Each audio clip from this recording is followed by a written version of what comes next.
Even dimming the sun would not save Antarctica's ice now, scientists say. Geoengineering is often presented as a last resort technological fix to the climate crisis that can still swoop in and save the day, but new models suggest that such risky measures like dimming the sun are not enough to save Antarctica now. There's only one thing that left that could, and it's the very same thing we've been failing to do for 40 years now, and that's stop burning fossil fuels.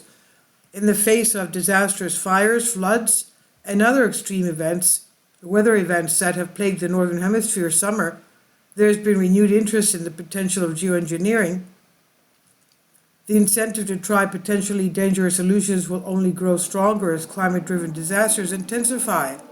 The window of opportunity to limit the global temperatures increase to below 2 degrees is closing fast, so it's possible that technical measures to influence the climate will be seriously considered in the future, says University of Bern glaciologist Johann Sutter. So Sutter and colleagues decided to investigate what impact dimming the sun would have on one of the fast approaching climate tipping points that researchers are most concerned about. Observations of ice flows in West Antarctica indicate that we are very close to a so-called tipping point, or have already passed it, explained Sutter. With our study, we therefore wanted to find out whether a collapse of the ice sheet could theoretically be prevented with solar radiation management, SRM. The region is already missing concerning amounts of ice, despite it currently being the middle of winter there. This includes a reduction of the sea ice that dams West Antarctica glaciers in place on land.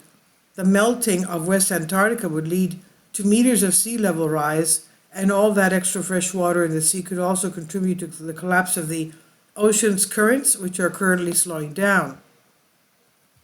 We know that the western part of Antarctica also has, of course, active volcanoes, and Antarctica has over 140 volcanoes.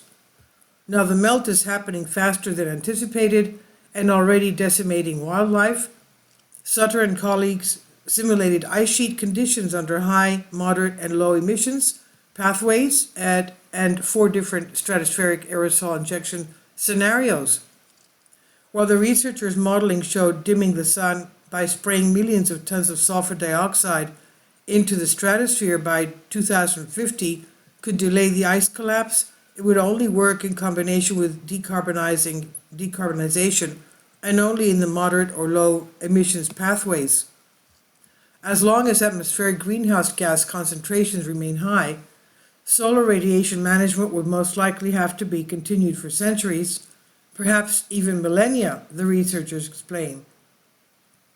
If sun-blocking management strategies were to suddenly stop, we'd risk termination shock, where an event more abrupt temperature increase would occur along with more severe consequences.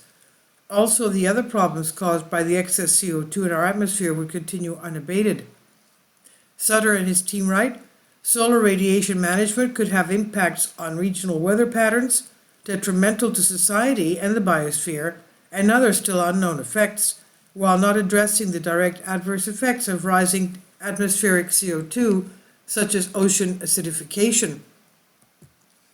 And what's more, the only scenario that revealed a chance at stopping the West Antarctic ice sheet collapse involved cutting back on carbon emissions.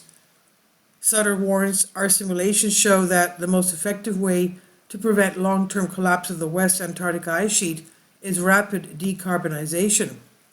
This is on Science Alert by Tessa Koumoundouros. Please leave your comments, and thank you for your support. Support my Patreon account. The daily posts are 5 videos daily, and they are totally different from what I have on my YouTube channel. Thank you so much for your support and that you find all my content so interesting. You'll find the Patreon account details in the description box below.